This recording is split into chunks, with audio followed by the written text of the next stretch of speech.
Okay, the kitchen is our chapel. Let's make a dark offering.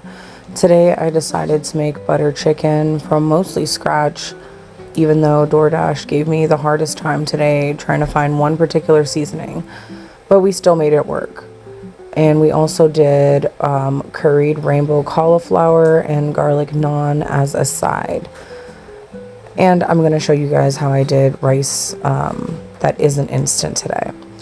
We're going to start by grating some ginger into a bowl. I used all of my bowls today because I didn't feel like showing you guys the prep work. Here is the text from my dasher after 3 attempts of separate stores to get Garam Masala, but these are the seasonings we ended up using. Pause to read. This is going to be the blend that we use for the entire meal. I started with washing some chicken thighs with salt and vinegar, and I cut those up, removed the skin and bone, and we started in with some Maggi seasoning. I did 3 big scoops of plain Greek yogurt and about 1/4 of our seasoning blend. I also came back in with some paprika and roasted chicken seasoning. And the paprika was for the smokiness and color, but it did help with the redness of the sauce, so that was a good thing, I guess. We just stirred that in. I only marinated for about 20 minutes because I was waiting all day for this spice that the store said it had, but DoorDash said it didn't. I feel like they were being lazy, but whatever. I came in with about 3 tablespoons of butter and didn't overcrowd my pan. I laid it in just like this and left it alone until there was a sear on the other side. No stirring or anything. I did about 2 cups of Basmati rice and I rinsed the hell out of it just to get every little bit of starch off that we could. I used the 1 knuckle rule, which is the first knuckle of your finger closest to your nail is about how much water you want over the rice.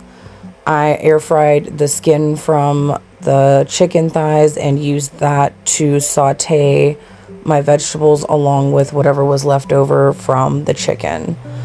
I went in with half of my red onion that I chopped up and started to sweat that down first. And then I came in with my pepper blend, which was sweet red peppers, a tiny can of hatch green chilies, and 2 sliced serranos.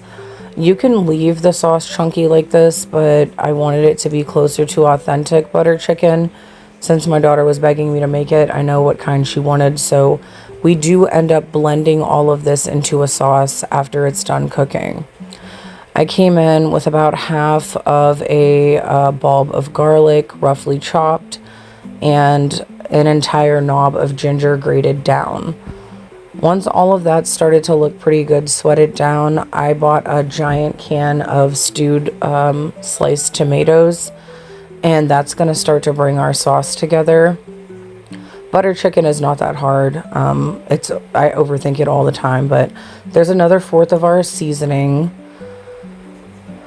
And then the tomatoes are coming up, I promise. I've been trying to record this voiceover for the entire day. So I left the juice in the tomatoes because, again, we're going to blend this into a sauce. But I wanted to cook it down and let the flavors marry. It smelled so good in my house all day, but now that everything's done, I just wish the smell would go away, honestly. I squeezed half of a fresh lemon over the sauce while it was starting to bubble.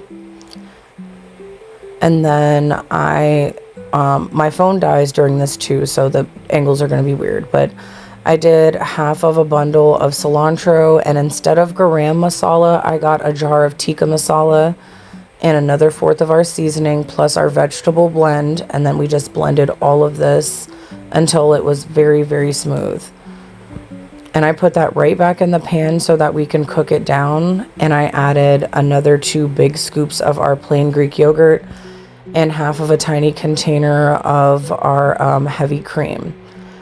And as you can see, it's starting to get like way closer to the look of the butter chicken sauce. I added in about 4 tablespoons of curry powder and all of the juice that came out of the chicken plus the chicken. I just put all of that back in the pan. And then I put that on a low simmer for probably another 10 minutes because we didn't want to overcook the chicken. I had 2 big bags of rainbow cauliflower. That's not a man-made thing. It's actually a natural mutation if you look into it. I added the rest of my onion and probably about 2 tablespoons of curry powder, another three-ish teaspoons of Badia Complete, and a bunch of MSG. And then I just stirred all of that together with a little bit of butter, and I'm going to lay that on a foil-lined air fryer pan. You can roast it however you wanted. I just like roasted cauliflower in the air fryer, so that's what I ended up doing. And I put the rest of that garlic that I had left over as well in there. I mean, a third of it, because I used the rest for my naan bread. So I just spread that in an even layer. And I put that in my air fryer for 15 minutes on 375. And this is the rest of the garlic. I just did the Kinder's garlic and herb seasoning with a little bit of butter and poured that over some mini naan bread and threw that in the air fryer on roast for probably about 10 minutes. The basmati rice was just boiled and then simmered for about 15 minutes. It came out perfect after you fluff it with a fork. We plated with about a cup of the rice, a bunch of the butter chicken and sauce, and I just threw the vegetables on the side. And then I cut my naan bread. Sorry, I'm getting text messages. And then I cut my naan bread into quarters.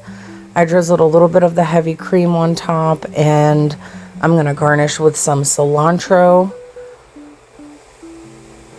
And then I did a few slivers of a red onion just for some extra color, but I love red onion as a side. And then a few slices of that serrano pepper.